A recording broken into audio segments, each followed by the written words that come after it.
नमस्कार। India debate में आप सबका स्वागत है। मैं हूं आशुतोष पाठक। मित्रों, अरविंद केजरीवाल की मुश्किलें अब शायद बढ़ेगी। अरविंद केजरीवाल ने अपनी चला ली, लेकिन अब शायद उनकी चलेगी नहीं। अब वो आ गए हैं कानून के लपेटे में। कानून नहीं, सरकार के लपेटे में आ गए हैं। 18 अगस्त की सुबह में एक खबर आ गई, एक दिन पुरानी हो गई है, लेकिन उसका महत्व क्या है ये आपको समझना बहुत जरूरी है। 18 अगस्त की सुबह में सुबह 4 बजे कोंडली से विधायक आम आदमी पार्टी के कुलदीप कुमार जो नेता हैं, उनको दिल्ली पुलिस सादी वर्दी में उठा के लेके चली गई। बहुत बवाल मचा, कोर्ट में उनको पेश करना पड़ा और फिर कोर्ट के आदेश के बाद उनको छोड़ना पड़ा। कोर्ट में पुलिस ने कहा कि देखिए साहब, हमने इनको एक लीगल डिटेंशन में अपने साथ लिया था, कोई इलीगल डिटेंशन नहीं था। हमने जो इन्हें अपने एक इन्वेस्टिगेशन के सिलसिले में हमने इनको उठाया था, और वो इन्वेस्टिगेशन था कोंडली के इलाके में एक व्यक्ति की हत्या को लेकर के, सड़क जाम, और फिर बहुत सारी डिमांड ये कर रहे थे सरकार के साथ। और उसी दिन पूर्व मंत्री केजरीवाल के सहयोगी श्रीमान सतिंदर जैन और उनके साथ 5-6 और लोगों को दिल्ली पुलिस ने गिरफ्तार किया। कई मामले हैं सतिंदर जैन के खिलाफ। जलवोट का मामला एक अलग है ही। लीकर का मामला भी चल रहा है, लेकिन अभी उसमें और भी बातें होनी हैं। लेकिन जो सबसे महत्वपूर्ण बात है कि सतिंदर जैन को दोबारा गिरफ्तार कर लिया गया और उनके साथ साथ और साथी को भी गिरफ्तार किया गया। लेकिन इस बीच में एक लूप मिल रहा था अरविंद केजरीवाल को, जो लीकर केस चल रहा है उस मामले में। अब जो नेक्स्ट सुनवाई होनी है अरविंद केजरीवाल को लेकर के हाई कोर्ट में, वो 5-6 अक्टूबर को होगी। अभी है अगस्त, तो आप समझिए लगभग 2 महीने, मतलब पौने 2 महीने के बाद सुनवाई होनी है। कोर्ट का मामला है साहब, तारीख पर तारीख चलती रहती है। तो लिकर मामले वाली की सुनवाई होगी 5-6 अक्टूबर को, जिसमें कंटेम्प्ट ऑफ कोर्ट का भी मामला है। ये सब की सुनवाई होगी, विस्तार से सुनवाई होगी। अभी तक जो रिफ्लेक्ट हो रहा है डिटेल के हिसाब से, कोर्ट के डिटेल के हिसाब से। लेकिन ये तो अलग मामला है।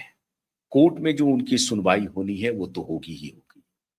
सतिंदर जैन साहब उठा लिए गए, और वो विधायक जी सादी वर्दी में उठे थे, पूर्व विधायक कुलदीप जी। तो उनको ये आम आदमी पार्टी के सारे लोगों ने ट्वीट करके कहना शुरू कर दिया कि मोदी की पुलिस, शाह की पुलिस ने सादी वर्दी में अपहरण कर लिया। पुलिस ने बाद में जाकर के कहा कि देखिए, सादी वर्दी में तो हम गए थे 4 बजे सुबह में। हालांकि ये कृत्य भी ठीक नहीं है, लेकिन पुलिस किस रूप में क्या जांच करना चाहती है, कैसे जांच करना चाहती है, कह नहीं सकते हैं। सादी वर्दी में वो क्यों गए, अब इस बारे में तो पुलिस वाले ही बताएंगे और कोर्ट ही बताएगी। कोर्ट में अगर कोई चैलेंज करेगा कि क्या पुलिस सादी वर्दी में जाकर के किसी को इस तरह से घर से उठा लेती है, उठाया जाना चाहिए, ये बात ठीक है। लेकिन अगर उठाया गया तो इस सवाल के घेरे में भी जरूर है। लेकिन सवाल पूछेगा कौन? जो पूछ रहा है वो तो संगीन गंभीर मामले में इन्वॉल्व है। अब आम आदमी पार्टी के लोगों ने कहना शुरू कर दिया कि अमित शाह की पुलिस जो है गुंडागर्दी कर रही है, मोदी जी की तानाशाही है, घर में घुस करके सादी वर्दी में आकर के लोगों को उठा करके ले जा रही है। मित्रों, उठाया तो अभी और भी जाना है। ये तो सतिंदर जैन और अन्य लोगों को गिरफ्तार किया गया। अंदर की कहानी जो पता चल रही है, ये जो पूरा प्रकरण हुआ है सीजेपी के आंदोलन का, इसकी पूरी स्क्रिप्ट अरविंद केजरीवाल ने लिखी। और अब से थोड़ी देर पहले मैंने कल भी एक वीडियो में इस बात की जानकारी दी थी कि कैसे अमित शाह का अब ये क्रैकडाउन शुरू हो गया है। उसी क्रैकडाउन की श्रेणी में अब, बल्कि उसमें आप एक विस्तार कह लीजिए, वो विस्तार अब हो रहा है। और उसी विस्तार में ये पकड़ा गए हैं केजरीवाल जी और इनकी पूरी टीम। आशुतोष रंका, अभिजीत दिपके और विजेता दहिया, सौरभ दास, ये सभी अरविंद केजरीवाल के लिए काम कर रहे थे। अभिजीत दिपके और आशुतोष रंका तो बजाबता होल टाइमर थे आम आदमी पार्टी के।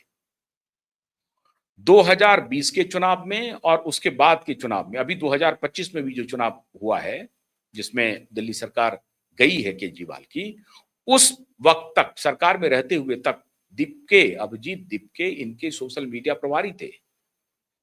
इनके ट्विटर हैंडल को देखते थे, इनके फेसबुक को, इनके एक्स प्लेटफॉर्म को, इनके व्हाट्सएप वगैरह को भी, जो संदेश आता था इंस्टाग्राम और टेलीग्राम जैसे प्लेटफॉर्म पर, इस सब का देखरेख अभिजीत दिपके करते थे ऑफिशियल कैपेसिटी में। और आशुतोष रंका राजस्थान में इनके स्पोक्स पर्सन थे और एक one of the spokes person थे। ये भी जगविदित है, स्पष्ट है। अब ये दिपके उसके बाद ये बोस्टन चले जाते हैं, बोस्टन में रह करके भी इनके लिए काम करते हैं।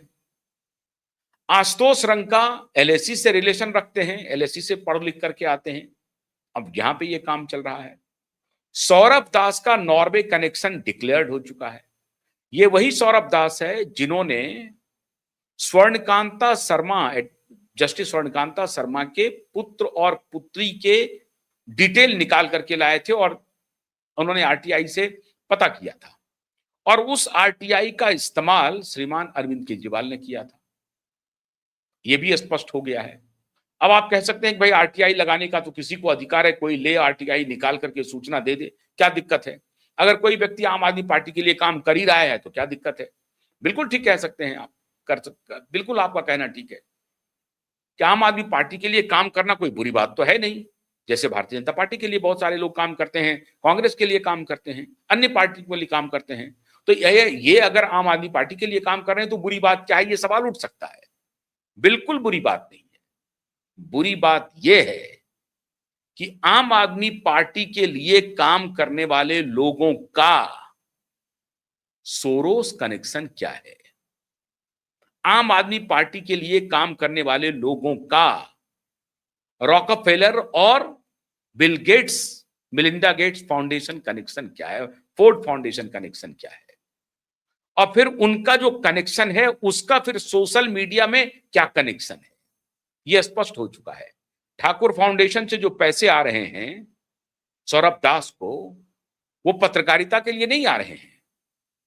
सौरभ दास जिस महंगे इलाके में, one of the most expensive area of Delhi, वो है ग्रेटर कैलाश।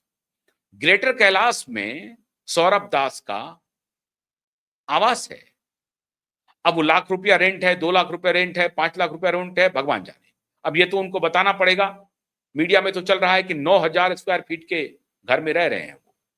9,000 स्क्वायर फीट का जो वहां रेंट है, 1,000 स्क्वायर फीट का जीके में, वो लगभग तकरीबन 1 लाख के आसपास है।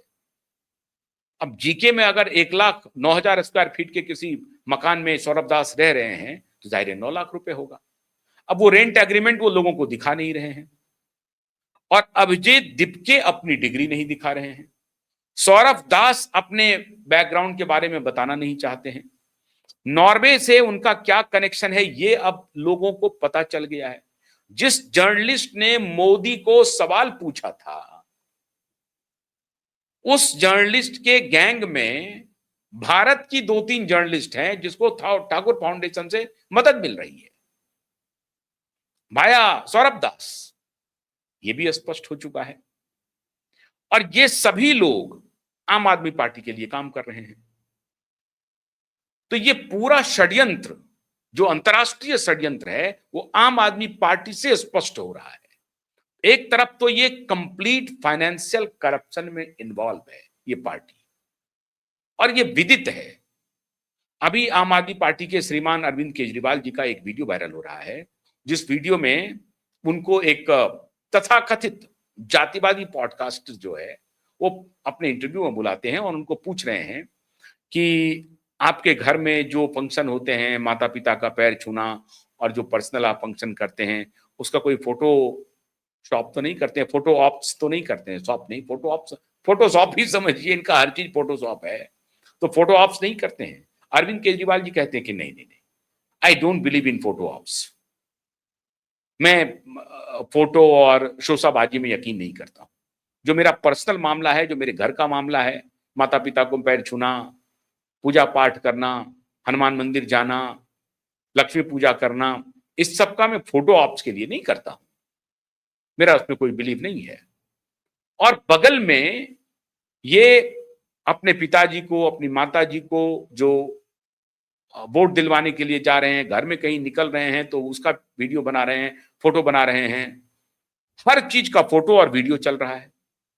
एक तरफ ये कह रहे हैं कि हम तो ऐसा नहीं करते हैं, दूसरी तरफ इनका वीडियो चलता है, और बाकी तो वीडियो आप देखते ही होंगे जिसमें ये कह रहे हैं कि भाई हम बच्चे का कसम खाते हैं, ये खाते हैं, वो खाते हैं, वैसे तो पुरानी बात हो गई, ये सब आपको मालूम है। मतलब ये सज्जन पूरी तरह से धूर्तता की सबसे बड़ी मिसाल है, और मैं ये आज से नहीं कह रहा हूं, ये मैं 2012 से कॉन्टिन्यूअसली कह रहा हूं कि श्रीमान अरविंद केजरीवाल धूर्तता के पक्के मिसाल हैं। जब अरविंद केजरीवाल को यह लग गया कि मेरी धूर्तता अब स्थापित हो गई है पब्लिक डोमेन में, लोगों में मेरा भरोसा खत्म हो गया है, मेरा ट्रस्ट पूरी तरह से खत्म हो चुका है, ऐसी परिस्थिति में मैं क्या करूं, तो इन्होंने ये पूरा षड्यंत्र रचा सीजेपी का, और उस षड्यंत्र में श्रीमान केजरीवाल शामिल हैं, और उस षड्यंत्र में श्रीमान एक बड़े षड्यंत्र के साथ मिलकर के काम कर रहे हैं, और वो काम है रिजीम परिवर्तन का। ये अनवरत हो रहा है अरविंद केजरीवाल की तरफ से। मोदी को बाय हुक एंड क्रूक सत्ता से हटाना है, और इसमें जो अंतरराष्ट्रीय ऑर्गेनाइजेशंस जो इनको फंड कर रहे हैं, उनके पीछे डीप स्टेट है, और डीप स्टेट अमेरिकी इंटेलिजेंस है, अमेरिकी कॉर्पोरेट जाइंट्स हैं, अमेरिकी डिफेंस है, डिफेंस का इंटेलिजेंस है, ये सब उसमें शामिल है। सवाल वहां डेमोक्रेट और रिपब्लिक का नहीं है, ये सारे लोग उसमें शामिल हैं, और ये इनको सपोर्ट कर रहे हैं। इनका ताज पूरी तरह से संपूर्ण स्थापित हो गया है। अभिजीत दीपके का क्या रिलेशन है, बॉस्टन वो कैसे पहुंचे, कौन पैसा दे रहा है, नहीं दे रहा है, डिटेल नहीं बता, डिटेल आ चुका है, भारत सरकार के पास सारे डिटेल आ चुके हैं। सौरभ दास के भी सारे डिटेल भारत सरकार के पास आ चुके हैं। नॉर्वे की इसने कितनी यात्राएं की हैं, वो जो कारावान मैगजीन है, उस कारावान मैगजीन वालों का उन लोगों से क्या रिलेशन है, ये भी पता चल गया है। एडिटर्स गिल्ड जो खेल चल रहा है ना इस देश में, उसका भी पता चल गया है। तो पूरा एक जातिवादी और एक कट्टर इस्लामिस्टों के साथ मिलकर के, इस्लामिस्ट नॉर्मल इस्लामिस्ट नहीं, नॉर्मल हिंदू मुसलमान भाई बहन नहीं, बिल्कुल नहीं, दूर दूर तक नहीं, लेकिन वो कट्टर जो हैं उनके साथ एक स्ट्रॉन्ग कोलैबोरेशन हुआ। आप हैरान हो जाएंगे, 11 अगस्त को इन सभी माफियाओं ने उमर खालिद के जन्मदिन को सेलिब्रेट किया, और सारे हर जगह विश्वविद्यालयों में सेलिब्रेशन हुआ, बड़े बड़े पत्रकारों ने शिरकत की। ये क्या कहलाता है, ये रिश्ता क्या कहलाता है? अब इन रिश्तों की पूरी पोल पट्टी होम मिनिस्ट्री के टेबल पर मौजूद है, जिसके किंगपिन है अरविंद केजरीवाल। किंगपिन, रिजीम परिवर्तन के मास्टर माइंड है ये मैक्सेसे अवॉर्डी, और दूसरे मैक्सेसे अवॉर्डी, ये सारे लोग मिलकर के ये धंधा इनका धंधा ही यही होता है, रिजीम परिवर्तन का। लेकिन रिजीम परिवर्तन को फिक्सस तरीके से, इलेक्टोरल बैटल में तो आप हार जाते हैं, तो दूसरे तरीके से मोदी को हटाओ। तो ये पूरा खेल अब होम मिनिस्ट्री के सामने आ चुका है कि 11 अगस्त को क्या हुआ। उमर खालिद का सेलिब्रेशन तो चल रहा है, लेकिन हमारे फ्रीडम के वो दीवाने जिनको सबसे कम उम्र में फांसी दी गई, उनकी कोई चर्चा नहीं, उनके बारे में कोई विचार नहीं करना उसी 11 अगस्त की तारीख को, लेकिन उमर खालिद के बारे में चर्चा करनी है। अभी जो 200 आतंकवादी को, 200 लोगों की गिरफ्तारी हुई पूरे देश में, इन सबको, ये सारे लोग अंडर कवर एक प्रकार से इनके इंटेलेक्चुअल खाद पानी हैं, तभी ये धंधा चल रहा है। अतीक अहमद तो खत्म हो गया, लेकिन जिस दिमागी नक्सल की चर्चा मोदी ने की लाल किला के प्राचीर से, चोर की दाढ़ी में तिनका, सारे लोग बिलबिला करके बाहर निकल गए कि हाँ मैं दिमागी नक्सल हूं। यही व्यक्ति है, कुछ दिन पहले एक टेलीविजन एंकर को इंटरव्यू में कह रहा था, देखिए मैं दिमागी नक्सल, मैं नक्सल दिखता हूं क्या, मेरा नक्सलियों से क्या लेना देना, मैं नक्सल हूं क्या। उस वक्त ये खुद को नक्सल नहीं कहते थे, लेकिन आज बड़े गर्व से कहते हैं कि मैं दिमागी नक्सल हूं।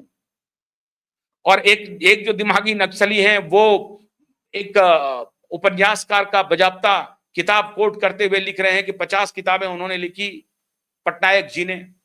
नक्सल का मतलब क्या होता है, नक्सलवाड़ी क्या होता है, काश का जिक्र कर रहे हैं वो। उजले काश की जो खेती होती है, खेती क्या होती है, जो एक प्रकार का घास होता है उसको काश कहते हैं, तो उस काश का जिक्र हवाला कर दे रहे हैं। तो ये सारे जो गैंगअप हुए हैं, इन सारे लोगों का डॉसियर अब मिनिस्ट्री ऑफ होम के पास मौजूद है और फाइनल क्रैकडाउन अब केजरीवाल पर शुरू होगा। आप पक्का मान के चलिए, फाइनल क्रैकडाउन। और इसीलिए हमने जो अभी कल बताया था आपको कि सोशल मीडिया बड़े पैमाने पर गृह मंत्रालय के नजर पर है, और उसमें सबसे अधिक अगर किसी एक पर नजर रखी जा रही है तो वो है श्रीमान अरविंद केजरीवाल। तो आने वाले दिनों में गृह मंत्रालय का क्रैकडाउन अरविंद केजरीवाल पर होना है, और इनके जितने शागिर्द हैं इनका सारा डॉसियर आएगा बाहर। पन्नू की भी बात होगी और बहुत सारे लोगों की बात होगी। डिटेल आने दीजिए, फिर आपको पता चलेगा। जेल जाना तो इनका पक्का है लीकर केस में। बहुत बहुत शुक्रिया, नमस्कार।